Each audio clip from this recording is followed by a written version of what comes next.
Gangster की film देखकर कोई गैंगस्टर नहीं बन जाता, ना ही कोई एक अच्छी फिल्म देखकर महात्मा बन जाता है, लेकिन छोटा छोटा इंक्रीमेंटल चेंज जो आता है वो एडअप होता चले जाता है जिंदगी में। Gangs of Wasipur, Sacred Games, Breaking Bad, Death Note, Money Heist. I am of the firm opinion, no matter what other actors are saying, I'll keep saying this. Films change your hairstyle. They don't change society. Films don't change society.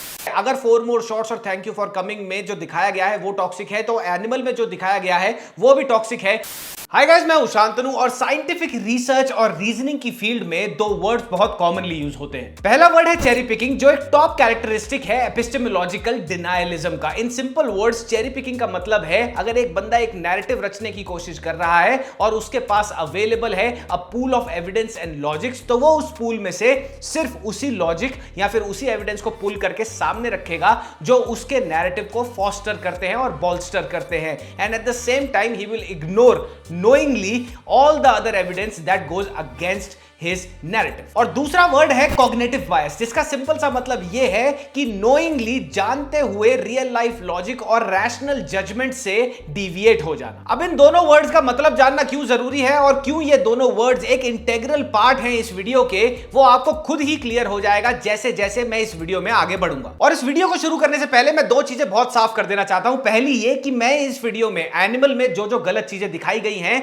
उनको justify करने के लिए नहीं बैठा। In fact animal में जितनी गलत चीजें थी मैंने उन सारी चीजों को कॉल आउट किया है एक सेपरेट वीडियो में। अगर आपने वो नहीं देखी है तो वो देख लेना, ये रहा थंबनेल और डिस्क्रिप्शन में है उसका लिंक। और दूसरी चीज ये कि इस वीडियो का इंटेंशन ध्रुव राठी को ट्रोल, रोस्ट, डिमीन या फिर नेम कॉल करने का बिल्कुल भी नहीं है, because the sole purpose of this video is to logically call out and counter Dhruv Rathee's extremely biased, logically flawed and extremely one sided view of the film Animal. और कैसे ध्रुव ने बड़े ही क्लेवरली सिनेमा के एक स्पेसिफिक जॉनर को target किया, उसको अपने मॉरल कंपास पे रख के जज किया, उस जॉनर के फैंस को टॉक्सिक, मेंटली इनस्टेबल और कहीं ना कहीं अपने नैरेटिव को बिल्ड करने के लिए लूजली बोल दिया कि उनकी मानसिकता रेपिस्ट की मानसिकता जैसी हो सकती है। तो आज इन्हीं बारे में बात करेंगे और इन्हीं चीजों को लॉजिकली और विद एग्जांपल्स काउंटर करेंगे, ऑनेस्टली सेइंग ओपिनियंस में।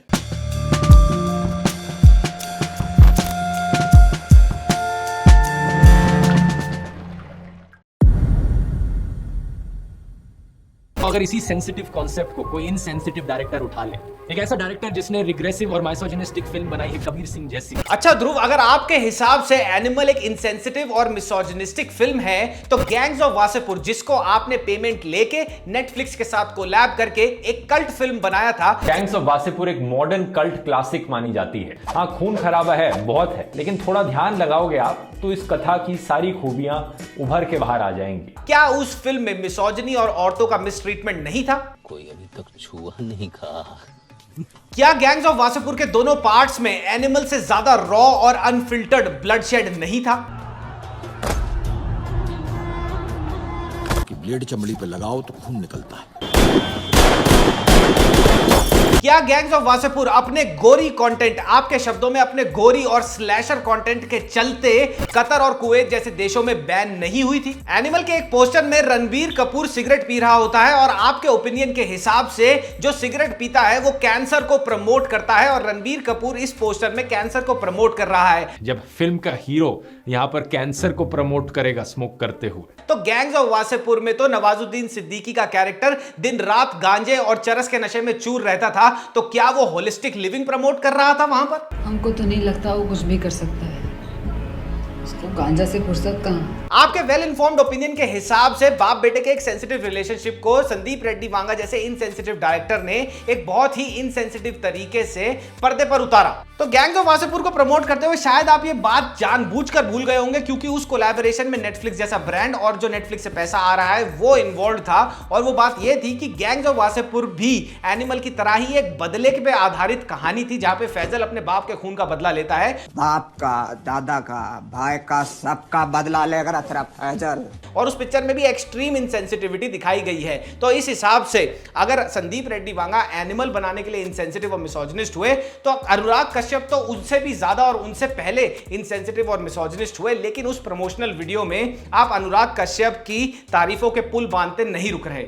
इस मूवी ने अनुराग कश्यप टाइप की मूवी को एक नया जॉनर बना दिया। अगर आपके अनबायस्ड ओपिनियन के हिसाब से एनिमल में जो सेक्स सीन्स दिखाए गए हैं उनके पीछे औरतों को डिमीन करने का इंटेंशन है, तो सेक्रेड गेम्स जो फिर से आपने नेटफ्लिक्स के साथ कोलैबोरेट करके पेमेंट लेके आउट एंड लाउड प्रमोट करी थी, एक शो को डेफिनेटली सबसे सेक्रेड माना जाए।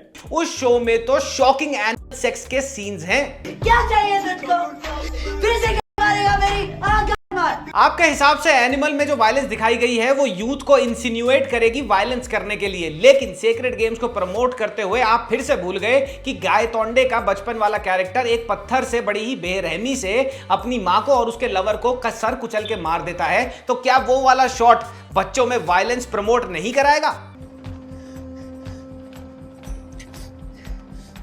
ब्रेकिंग बैड जो एक बार फिर आपने नेटफ्लिक्स से पेमेंट लेके प्रमोट किया, वहां पर हाइसेनबर्ग का जो एंटी हीरो कैरेक्टर है उसको आपने कल्ट क्लासिक बताया और साथ ही सेलिब्रेट किया, ये जानते हुए भी कि वो ड्रग्स बनाता है, ड्रग्स बेचता है जो अल्टीमेटली बच्चों के पास पहुंच जाते हैं, अपने ब्रदर इन लॉ को मरवा देता है और साथ ही इवेंचुअली अपने लालच के चक्कर में अपने पूरे के पूरे परिवार की लाइफ भी खतरे में डाल देता है। विंस भाई साहब ने टीवी जंकीज के लिए एक ऐसा प्रोडक्ट बनाया जो हर मामले में सुपीरियर था। सीरीज में एक एंटी हीरो था, बल्कि एंटी हीरो या एंटी हीरोइन स्टोरी के वो मेन कैरेक्टर्स होते हैं जिनमें ट्रेडिशनल हीरोज की तरह सिर्फ अच्छी क्वालिटीज नहीं होती, इनके मॉरल्स थोड़े ऊपर नीचे होते रहते हैं हमारी तरह। और अगर संदीप रेड्डी वांगा ने अपनी फिल्म में रणबीर कपूर के कैरेक्टर को एक एंटी हीरो एस्टैब्लिश करा है, फिल्म का नाम एनिमल रखा है ताकि लोग उससे ये एक्सपेक्ट ही ना करें कि भैया इसमें कोई हीरो लाइक ट्रेट्स हैं, तो वो आपको कैंसरस लगता है, ना कि बहुत ही सेलिब्रेटरी। मेरा मानना है कि एक ऐसा क्रिंज फेस्ट है जो हमारे समाज के लिए कैंसर है। डेथ नोट जो आज तक का one of the darkest Japanese animes है, जो शो आपने फिर से नेटफ्लिक्स से पेमेंट लेके प्रमोट किया था। अब मैं थक रहा हूं आपकी पेमेंट्स गिनवाते हुए, लेकिन ये बताना जरूरी है, शायद आप भूल गए होंगे कि डेथ नोट ग्लोरीफाई तो करता ही है, साथ ही साथ रोमांटिसाइज करता है the idea of suicidal thoughts और साथ ही बच्चों में प्रमोट करता है मर्डर आउट ऑफ रेज को। Used his death note to kill the man instantly. लेकिन सिंस आप इसको प्रमोट कर रहे थे और आपको पेमेंट मिल रही थी, आपने इस पूरे के पूरे आइडिया ऑफ द शो को रफा दफा कर दिया ये बोल के कि ये एक एडल्ट कार्टून है और एडल्ट्स को ही देखना चाहिए। वैसे ये कार्टून इतना एडल्ट्स के लिए कैसे? ये कार्टून्स जो एडल्ट्स के लिए बनाए गए हैं, ये क्या होते हैं? खास करके वो शोज जिनकी थीम्स जो होती हैं वो बच्चों को केटर नहीं करती बल्कि एडल्ट्स के लिए बनाई जाती हैं। लेकिन इस तरफ जब संदीप रेड्डी वांगा ए सर्टिफिकेट लेके बैठा है एनिमल पे, और साथ ही साथ ये बात बार बार फ्लैश हो रही है हर जगह कि ये 18 साल से प्लस लोगों के लिए है, बच्चों के लिए 18 साल से नीचे के ये पिक्चर नहीं है, तो वहां पे आपने अपना नैरेटिव को स्ट्रॉन्ग बनाने के लिए अपनी वीडियो में एक मुन्नू का कैरेक्टर क्रिएट कर दिया who is no more than 12 to 14 years old। तो ध्रुव, आपका ये ट्रैक रिकॉर्ड ऑफ प्रमोशंस देख के मेरे को बहुत ही दुख और खेद के साथ ये बात बोलनी पड़ रही है, और कोई भी लॉजिकल बंदा ये बात अब तक क्लियरली समझ लेगा कि आप जो दिखाना चाहते हैं कि आपका ये अपना ओपिनियन है, बेसिकली आपका वो अपना ओपिनियन है नहीं, वो ओपिनियन है उस ब्रांड का जिसके साथ आप कोलैबोरेट कर रहे हैं, और वो ओपिनियन उतना ही मेलिएबल है, उतना ही बेंडेबल है जितना बड़ा होगा check. And I can bet on this fact, अगर आप नेटफ्लिक्स के साथ कोलैबोरेशन करके उनसे पैसे लेके Breaking Bad, gangs of Wasseypur और डेथ नोट जैसी चीजों को जस्टिफाई कर सकते हैं, कंप्लीटली व्हाइट वॉश कर सकते हैं, तो कल को अगर एनिमल एक बहुत बड़ा चेक लेके आपके पास आता तो आज ये फिल्म आपके हिसाब से कैंसरस नहीं होती, बहुत ही बड़ी लैंडमार्क फिल्म होती। ध्रुव जी की वीडियो का एक बहुत ही इंटेग्रल पार्ट है एक बच्चा, और उस बच्चे का नाम इन्होंने रखा है मुन्नू, और जिस हिसाब से उस बच्चे का कैरिकेचर ड्रॉ करा गया है वीडियो के अंदर, वो यही सजेस्ट करता है कि मुन्नू की उम्र 12 से 14 साल से ऊपर की नहीं होगी। एक लड़का है Munnu, and the funniest thing is that कि मुन्नू की एज ग्रुप वाले इस फिल्म की टारगेट ऑडियंस है ही नहीं। 18+ एडल्ट सर्टिफाइड फिल्म है। 18 साल की उम्र में तो सरकार भी लीगली अलाउ कर देती है अल्कोहल कंज्यूम करना, ऑटोमोबाइल ड्राइव करना, शादी करके बच्चा करना, और साथ ही कोर्ट ऑफ लॉ भी ये मान लेता है कि भैया 18 साल के व्यक्ति को एज ए जुवेनाइल ट्रीट नहीं करा जाएगा, उसको उसके क्राइम के लिए एज एडल्ट ट्रीट करा जाएगा, क्योंकि कोर्ट ऑफ लॉ भी ये बिलीव करता है कि 18 साल के व्यक्ति में एटलीस्ट इतनी तो बेसिक समझ होती है कि क्या सुपरफिशियली गलत है और क्या सुपरफिशियली सही है। और अगर मुन्नू जैसे 12 से 14 साल के बच्चे को कहीं से भी जैसे तैसे करके एक्सेस मिल जाता है एनिमल जैसी फिल्म का, तो इसमें संदीप रेड्डी वांगा या फिर ऐसी कोई भी फिल्म के डायरेक्टर का ठेका नहीं ले रखा उसने कि भैया उसने क्या बनाना है क्या नहीं, क्योंकि मुन्नू उसको शायद ना देख ले। ये मुन्नू के पेरेंट्स पे डिपेंड करता है कि वो चीजों पे चाइल्ड लॉक कैसे लगा के रखेंगे।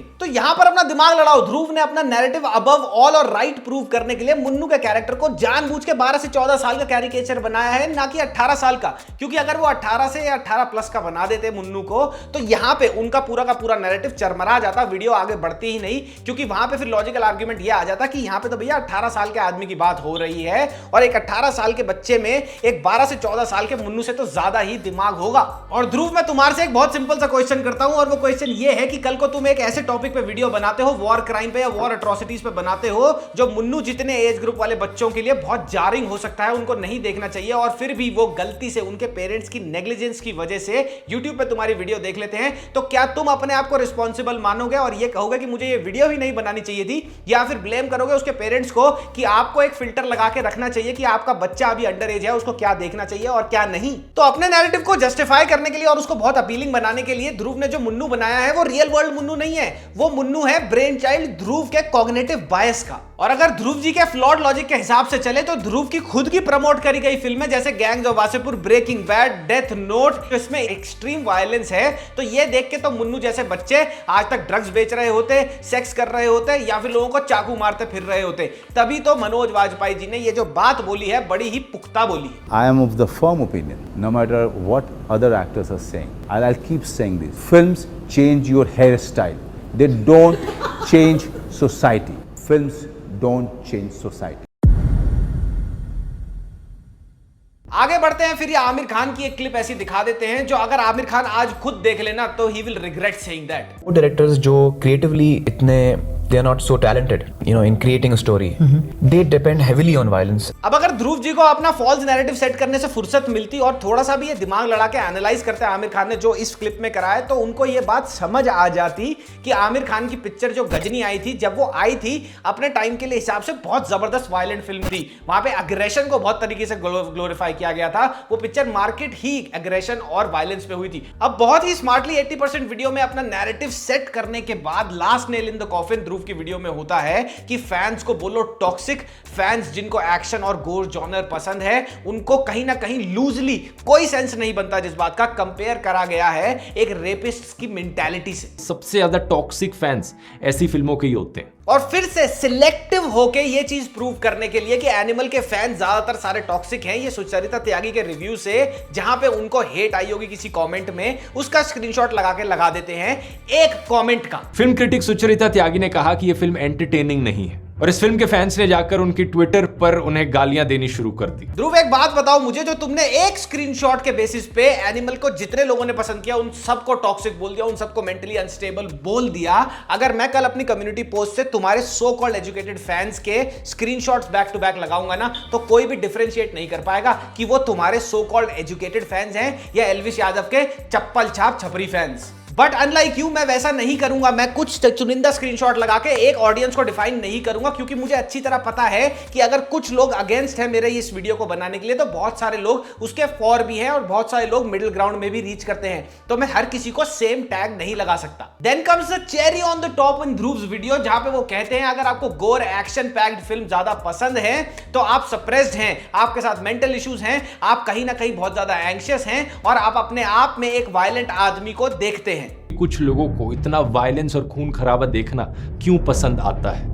यूजुअली ये वो लोग होते हैं जो अपनी असल जिंदगी में पावरलेस और रिप्रेस्ड फील करते हैं। तो इस लॉजिक के हिसाब से अगर आपको Rambo, Predator, Commando, John Wick, Old Boy जैसी फिल्में पसंद हैं, तो आप सप्रेस्ड हैं, आप अपने बॉस से दबे हुए फील करते हैं और आपको एक वायलेंट पिक्चर देख के एक आउटलेट मिल जाती है। क्यों? क्योंकि हम एक मेक बिलीव मॉरलिस्टिक सोसाइटी में रहते हैं जो कम्युनिस्ट लीडर ध्रुव राठी जी के हिसाब से चलती है, जहां पर अगर समोसा खाने से मोटा होता है तो समोसे की दुकान को बंद कर देना चाहिए, मैकडॉनल्ड खाने से आदमी मोटा हो रहा है तो मैकडॉनल्ड को बंद करना चाहिए, ना कि पर्सनल रिस्पॉन्सिबिलिटी लेनी चाहिए। ध्रुव, ये ब्लेटेंटली इडियोटिक और इग्नोरेंट जो तुमने जनरलाइजेशन करी है एक्शन और गोर के फैंस के लिए, तो मुझे एक बात समझाओ कि जो बंदा अपने बॉस से परेशान है, अपनी जिंदगी से परेशान है या फिर एंग्शियस है, क्या वो रोम कॉम्स नहीं पसंद कर सकता? क्या वो थ्रिलर या क्या वो कॉमेडीज नहीं पसंद कर सकता? चाहे आप कितने भी अपस्टैंडिंग आदमी हो, कितने भी अच्छे पिता, हस्बैंड, बॉयफ्रेंड या भाई हो, लेकिन अगर आपको एक्शन गोर जॉनर की फिल्में पसंद है, स्पेशली एनिमल जैसी फिल्में पसंद हैं, तो आप एक टॉक्सिक आदमी हो, एक अब्यूजर हो, अकॉर्डिंग टू ध्रुव।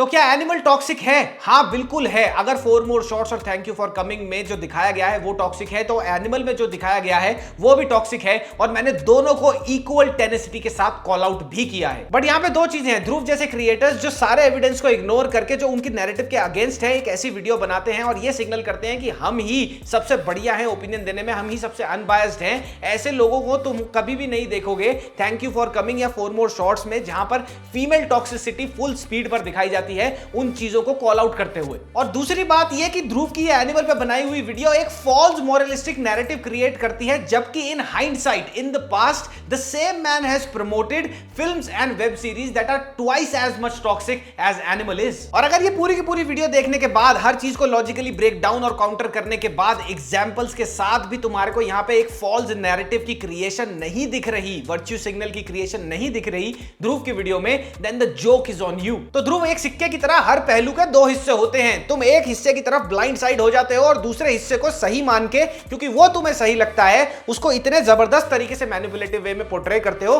कि तुम्हारी ऑडियंस को भी लगता है कि वो सही है। ऐसा नहीं है कि आई हेट ध्रुव्स कंटेंट, मैं उनकी YouTube की वीडियो भी टाइम टू टाइम देखता रहता हूं। ऐसा नहीं है कि मुझे उनका कंटेंट बिल्कुल ही नापसंद है, लेकिन इस पूरी की पूरी वीडियो में ध्रुव ने जो नैरेटिव रचा है उसको देख के मुझे जिम जाने वाले एक ऐसे लड़के की याद आई जो जिम जाते ही अगर अपने से बड़ा, अपने से ज्यादा मस्कुलर, अपने से ज्यादा रेगुलर और हार्ड वर्किंग लड़के को देखता है तो उससे बात करे बिना, उसकी पसंद जाने बिना, उसकी पर्सनैलिटी को जाने बिना उसको लेबल कर देता है कि वो टॉक्सिक मैस्कुलिन बिहेवियर वाला ही होगा। एंड द सेम गाइज यही भीड़ में खड़े होते हैं और ऐसे अल्फाज को देखते हैं और उनके जैसा बनना चाहते हैं, but deep down inside they know कि वो ऐसा नहीं बन सकते, and then they resort to making videos like this of Dhruv's. तो जाते जाते मैं यही बोलना चाहता हूं कि अल्फा मेल के कैरेक्टरिस्टिक्स क्या होते हैं, क्या नहीं होते। इस बेवकूफाना डिबेट में मैं ना कभी पढ़ा हूं, ना अभी पढ़ूंगा इस वीडियो में, लेकिन इस वीडियो के बाद जो मैं काम करने जा रहा हूं मेरे हिसाब से वो बहुत ही अल्फा मैस्कुलिन काम है। और वो काम ये है कि पहले मैं अपनी बच्ची के डायपर बदलूंगा, फिर मैं उसका क्रिब साफ करूंगा, फिर मैं कोशिश करूंगा उसको सूद करके सुलाने की, उसके बाद मैं अपनी वाइफ के साथ डिनर प्रिपरेशन में उसकी हेल्प करूंगा, और अगर फिर मेरे पास थोड़ा सा टाइम बचा तो मैं देखूंगा एक action packed film, because I am not letting any random Tom, Dick and Harry who thinks he is very intellectual define my taste in movies. तब तक के लिए तुम्हें ये वीडियो कैसी लगी कमेंट सेक्शन में कमेंट करते जाना।